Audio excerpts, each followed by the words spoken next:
Hey guys, it's Lindsay from the blog Repurpose and Upcycle, and I've got a really fun project today. I'm going to take an ocean art kit from Alumilite, and I'm going to show you how to make some really cool wall art with it.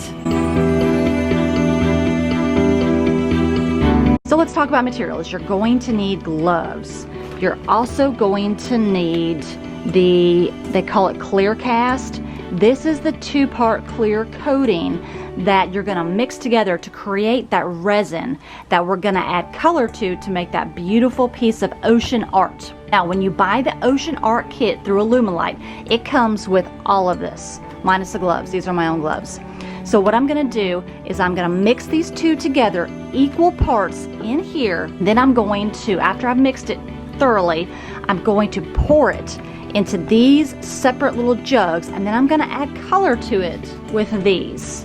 And these come in different colors. I have white, tan, a darker blue, and then a light blue. This is the pallet art that I bought from a craft store. You can buy these fairly inexpensively. So I painted it white, and this is what I'm going to pour the resin over to create that ocean art scene. I'm going to show you guys how to mix these. So like they said, equal parts, part A and part B. So you can see it comes with this bucket, and I'm going to pour almost all of this.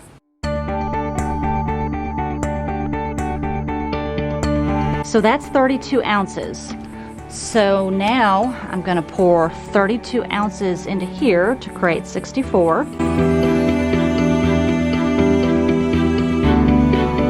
Now this is the most important part, okay? You see that bubbles, you can see some swirls, it's a little cloudy. The directions call to mix it for 4 to 6 minutes. If I have any piece of advice, it's going to be to mix it, whatever they say, go beyond that.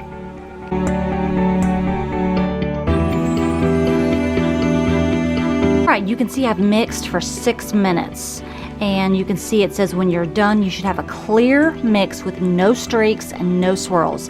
I have tons of bubbles, and that's okay, but I don't see any streaks and I don't see any swirls, and that's what you want. Now what I'm going to do is I'm going to mix this into equal parts for these 4. So grab your gloves when you do this.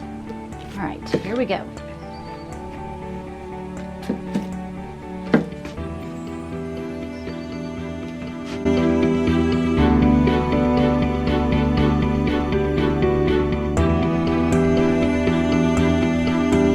The next thing we're going to do is add dye to each of the containers and stir it up to make those pretty different colors. And the kit gives you, tells you how many drops per bucket to receive a certain color. First one, it says 3 blue and 1 white. So 1, 2, 3 to 1 part white. So once you've put them all in, we're gonna mix them. Make sure not to screw up and put the blue one and the tan one or vice versa. So that one's clear, and this one I'm gonna make white. 1, 2, 3. Okay? And just mix them really good until you get the desired finish. Okay, y'all, here comes the moment of truth. Now comes the pouring. So what I'm gonna do is I'm gonna start with the dark blue, because this will be the ocean. And I'm gonna pour it here and a little bit up here, because I'm gonna pour the blue and I want it to blend with the light blue. So here we go.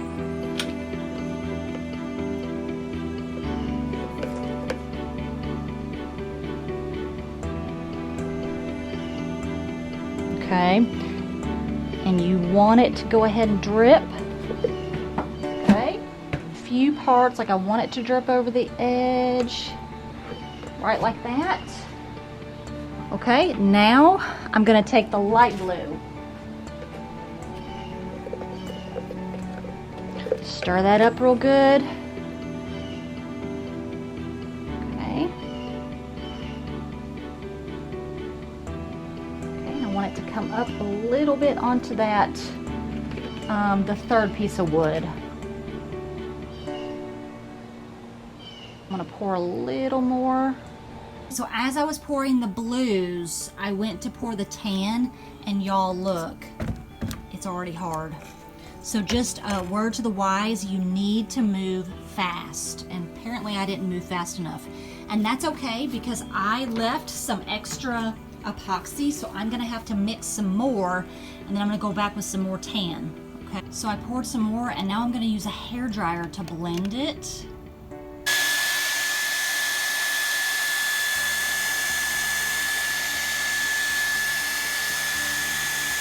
So that worked pretty well.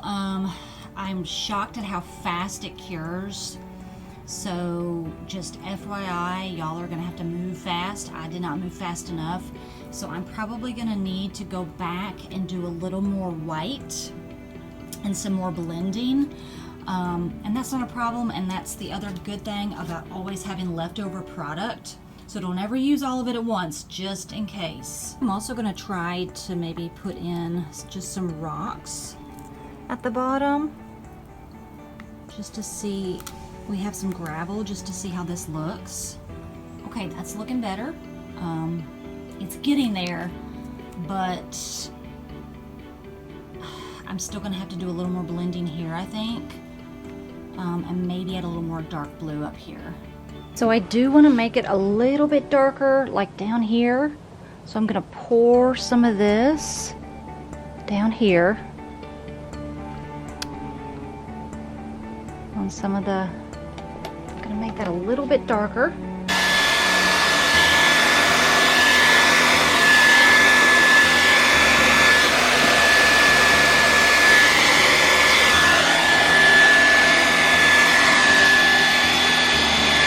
Make that a little bit darker.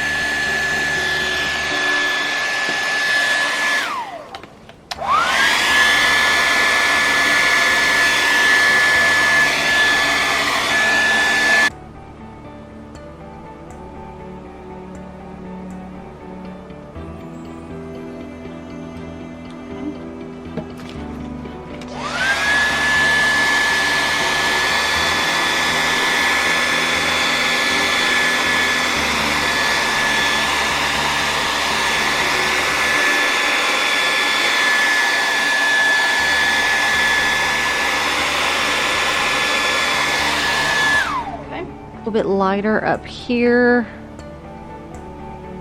Okay, like that.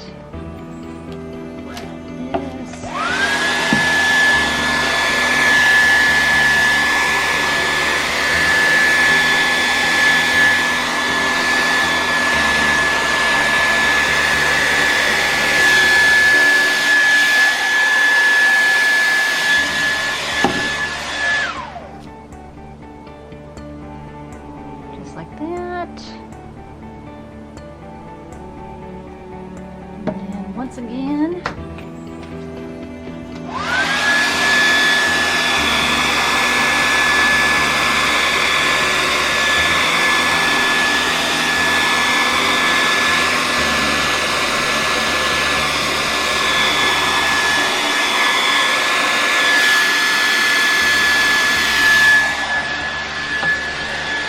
Alright guys, I am pretty much done, but I want to go over 3 things that I have learned and a few things that I made a mistake on that I don't want you to make a mistake on. Number 1, when you are stirring part A with part B, make sure they are absolutely equal parts, and don't skimp on the stirring. If it says 4 to 6 minutes, go 6.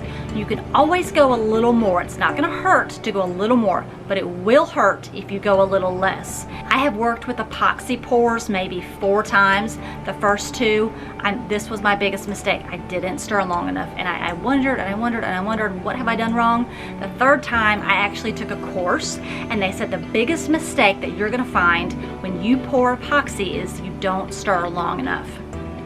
So once you've stirred long enough, that brings me to my second point, and my second point is, after you're good and stirred and you're ready to pour, don't waste time, because as you can see, where I made a mistake, mine start to cure and I had to remix because it had already cured and it was already dry. So you don't want to be in a hurry, but you don't want to waste time. You've got to be mindful of time. You've got to work quickly, and you've got to get that desired look before it starts to cure.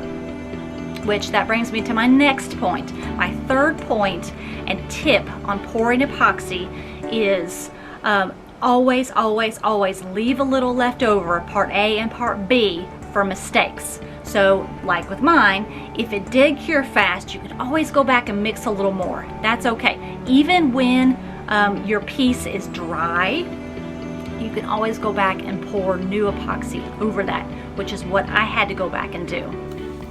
All right, guys, word to the wise: when you do your epoxy, it's probably a good idea to pick it up and move it to somewhere dry once you've poured it, because you can see it's going to take me a while to get this away from the cardboard.